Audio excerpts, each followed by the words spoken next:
করি, হ্যাঁ? ডটগুলা যদি আপনি একসাথে বিভিন্ন ডটগুলাকে লাইন আপ করেন, তাইলে হুম। খুব সহজেই বুঝতে পারবেন যে ও কোন ডাইরেকশনে যাচ্ছে।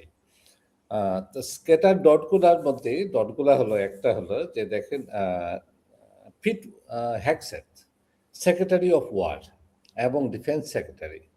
উনি বলছেন আজকে যে সিলেক্টিভ সার্ভিস একটা সিস্টেম আছে যেখানে আমেরিকাতে যে ১৭ থেকে ৩৪ বছর বয়স পর্যন্ত যে ছেলে মেয়ে আছে তাদেরকে এই সিলেক্টিভ সার্ভিসে রেজিস্টার করতে হয়। তো উনি বলছেন যে সবাইকে রেজিস্টার করার জন্য এবং রেডি থাকার জন্য ড্রাফট হবে। ড্রাফট মানে আমেরিকা একটা যুদ্ধের জন্য প্রস্তুত হচ্ছে। এই এন্ড অফ দ্য ইয়ার একটা যুদ্ধের জন্য রেডি থাকার জন্য যে এই যুদ্ধে যেতে হবে। তো যে এই যে ব্রেক টাইমটা, টাইম বাইং, তারপর আপনার এই যে সিজ ফায়ার, এগুলা হলো জাস্ট একটা টাইম বাই এবং যে প্রোডাকশন যেটা আছে, যেমন যে আপনার বিভিন্ন আর্মস সাপ্লাই কোম্পানিগুলা যারা এই যে মিসাইলগুলা তৈরি করে তাদের প্রোডাকশনটা থ্রি ফোল্ড ৩ গুণ বাড়ানোর জন্য অর্ডার করা হয়েছে এবং বাজেটে এইবার কি করা হয়েছে যেখানে $1.2 ট্রিলিয়ন উইথ এ টি, হ্যাঁ, $1.2 ট্রিলিয়ন জায়গায় ওখানে এইবার বাজেট করা হয়েছে $1.7 ট্রিলিয়ন। হ্যাঁ, এই যে বাজেটের যে মিলিটারি বাজেট এক্সপেন্ডিচার যেটা, এই বাজেটটা আপনার যাবে কোথায়? এই বাজেটটা যাচ্ছে যে ওয়েপন সিস্টেমটাকে আরো আপগ্রেড করার জন্য এবং সাপ্লাইকে আরো বাড়ানোর জন্য। এবং এগুলা যাবে কোথায়? এই যে মিডল ইস্টে আসবে এবং যুদ্ধের জন্য ব্যবহৃত হবে। তবে একটা জিনিস যে ইরানকে এই ইসরায়েল এবং আপনার আমেরিকা ইরানের উপর আঘাত আসুক এরকম সাউথ ওয়েস্ট এশিয়াতে এমন কোনো দেশকে শক্তিশালী হতে দিবে না। আপনি লিখে রাখেন এটা যে ইসরায়েল এবং আমেরিকা এই সাউথ ওয়েস্ট এশিয়াতে এমন কোনো দেশকে ইরানের উপর আঘাত করতে পারে এমন কোনো দেশকে তারা সাস্টেইন করতে দিবে না। সিম্পল। তা এখন যে অবস্থা তৈরি হয়েছে যে Benjamin Netanyahu he is there for 30 years, ৩০ বছর থেকে ইসরায়েলের প্রধানমন্ত্রী আছেন এবং এই যে জায়নিস্টদের আপনি বলতে পারেন একজন বিগ লিডার এবং রিপ্রেজেন্টেটিভ। এই জায়নিস্টরা চাচ্ছে যে গ্রেটার ইসরায়েল তৈরি করা। তাতে এই গ্রেটার ইসরায়েল তৈরি করতে যে এখন অবস্টাকলটা কি? অবস্টাকল হলো দুটা দেশ, একটা হলো ইরান আর একটা হলো টার্কি, যেখানে তাদের মিলিটারি মাইট অনেক স্ট্রং। তো এই দুটা দেশকে যদি আপনার ইলিমিনেট করা যায় তাইলে গ্রেটার ইসরায়েল তৈরি করতে খুব সহজ হবে এবং আমাদের যে এরাব ওয়ার্ল্ডটা আছে তারা তো তাদের নিজের সবকিছু আমি কি বলবো একটা কথা বলতে চাচ্ছিলাম কিন্তু সোশ্যাল মিডিয়াতে বলতে পারছি না যে সবকিছু দিয়েও তারা চাচ্ছে যে তাদের ক্ষমতাটুকু যতদিন পারে সেই ক্ষমতাটুকু থাকার জন্য।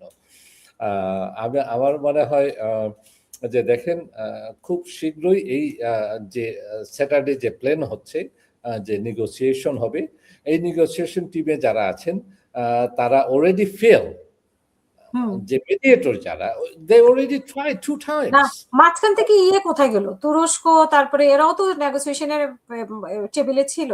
আপনি কি মনে করেন যে তুরস্ক ইরানের পক্ষ হয়ে কোনো কিছু করতে যাবে? রাশিয়া, চীন এরা কোথায় গেল? এরা তো এখন হারাই গেল।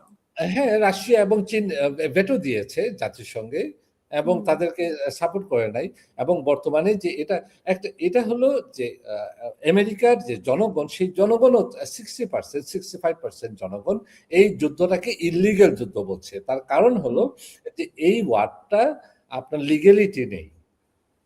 এই ওয়ারে যেতে হলে ফার্স্ট আর্টিকেল আমি অনেকবার বলেছি যে আর্টিকেল 1 এটা বলেছে যে if the nation executive power thinks need to go on a war, then it must take the approval from the Congress. তো কংগ্রেসে তো এটা অ্যাপ্রুভাল পায়নি। এবং আর্টিকেল 2 উনি বারবার বলছেন এটা 1 না। তার কারণ হলো উনি আর্টিকেল 2 টাকে এস্টাবলিশ করতে চাচ্ছেন যে ইজ এ এপিক ফিউরি। হ্যাঁ, it's a operation, it's a military operation.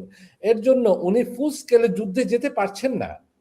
এবং আপনি এখানে কোনো ধরনের ইরানে কোনো ধরনের ফুল স্কেলে যুদ্ধে যেতে পারবেন না। সিম্পল। এবং এখানে যদি নিউক যদি ব্যবহার করেন, এই নিউকটা ব্যবহার করতে হলে ওনাকে একটা অ্যাপ্রুভালের প্রয়োজন আছে। He can do it, but যদি মনে করেন যে জয়েন্ট চিফ অফ স্টাফ এবং মিলিটারি লিডাররা যারা আছেন তারা যদি মনে করেন this is a against the humanity, crime against the humanity, they are not obligated to follow the order. আপনার এখানে যে হাসান ভাই আছেন, যে এটা যদি এগেইনস্ট দ্য হিউম্যান ইলিগাল যদি অর্ডার হয়, they are not obligated to follow the order. বাধ্য নই আমি তার কমান্ড মানার।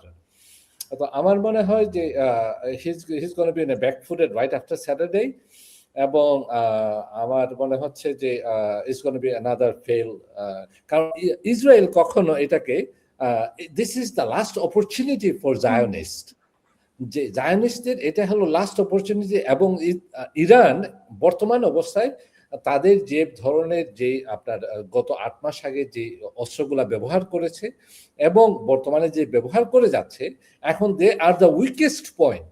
এই উইকেস্ট পয়েন্টে তাকে আরো ড্যামেজ করার চেষ্টা করছে ইনফ্রাস্ট্রাকচারে। এবং আমার মনে হয় যে it's gonna fail again, Iran is not gonna back down. তার কারণ হলো যে ইরানের জনগণ তাদের সাপোর্টে আছে, ইসলামিক রেভলিউশনের পক্ষে আছে, আইআরজিসির পক্ষে আছে।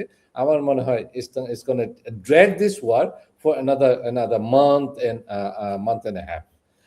যখন হরমুজ প্রণালী যদি বন্ধ থাকে, এখনো কিন্তু হরমুজ প্রণালী বন্ধ। বারবার শনিবারে খুলে দেওয়ার কথা হরমুজ প্রণালী।